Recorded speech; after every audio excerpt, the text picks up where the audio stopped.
Lévi, si c'est un homme, extrait du chapitre 1. Avec la précaution absurde à laquelle nous devions plus tard nous habituer, les Allemands firent l'appel. À la fin, l'officier demanda « Wie viel Stück ?» et le caporal répondit en claquant les talons que les pièces étaient au nombre de 650 et que tout était en ordre. On nous fit alors monter dans des autocars qui nous conduisirent à la gare de Carpi. C'est là que nous attendait le train et l'escorte qui devaient nous accompagner durant le voyage. C'est là que nous reçûmes les premiers coups. Et la chose fut si inattendue, si insensée, que nous n'éprouvâmes nulle douleur, ni dans le corps, ni dans l'âme, mais seulement une profonde stupeur. Comment pouvait-on frapper un homme sans colère? Il y avait 12 wagons pour 650 personnes. Dans le mien, nous n'étions que 45, mais parce que le wagon était petit. Pas de doute. Ce que nous avions sous les yeux, ce que nous sentions sous nos pieds, c'était un de ces fameux convois allemands, de ceux qui ne reviennent pas, et dont nous avions si souvent entendu parler, en tremblant et vaguement incrédules. C'était bien cela, très certainement. Des wagons de marchandises fermés de l'extérieur et dedans, entassés sans pitié, comme un chargement en gros, hommes, femmes et enfants, en route pour le néant, la chute, le fond. Mais cette fois, c'est nous qui sommes dedans. Nous découvrons tous, tôt ou tard, dans la vie, que le bonheur parfait n'existe pas, mais bien peu sont ceux qui s'arrêtent à cette considération inverse qu'il n'y a pas non plus de malheur absolu. Les raisons qui empêchent la réalisation de ces deux états limites sont du même ordre.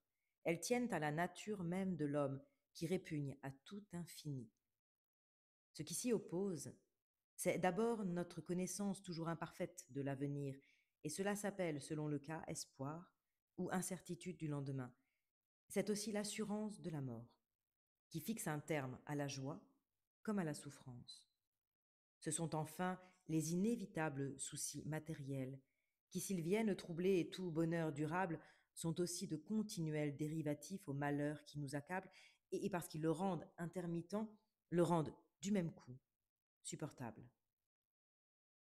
Ce sont justement les privations, les coups, le froid, la soif, qui nous ont empêchés de sombrer dans un désespoir sans fond pendant et après le voyage.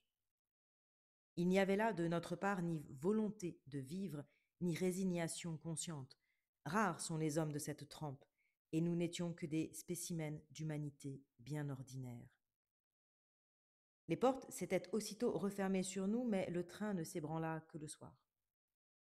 Nous avions appris notre destination avec soulagement. Auschwitz, un nom alors dénué de signification pour nous, mais qui devait bien exister quelque part sur Terre.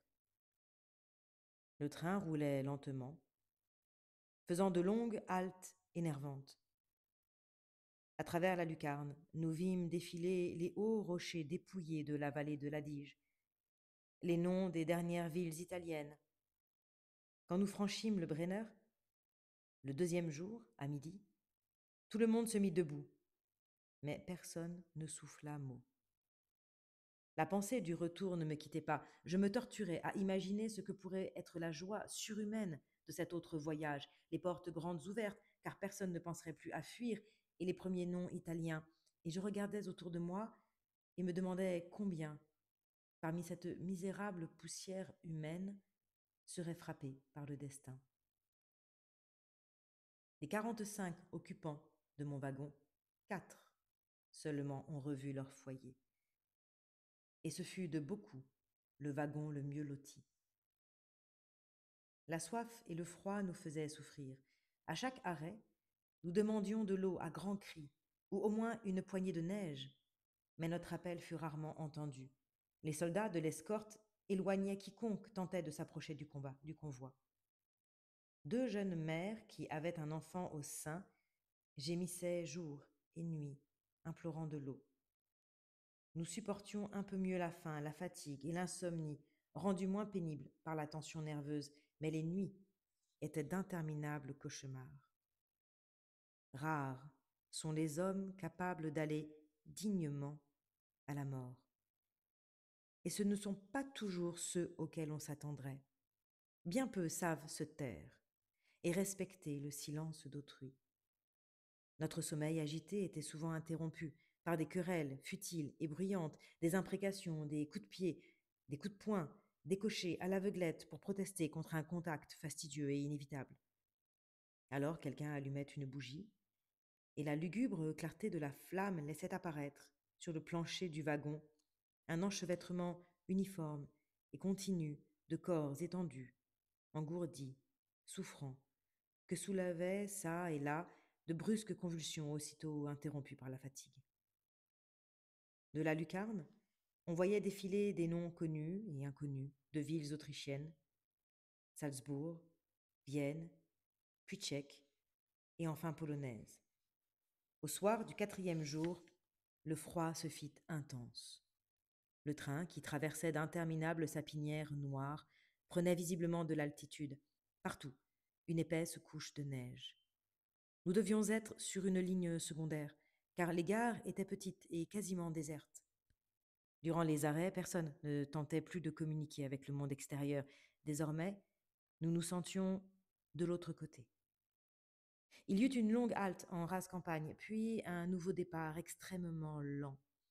Et enfin, le convoi s'arrêta définitivement, en pleine nuit, au milieu d'une plaine, silencieuse et sombre.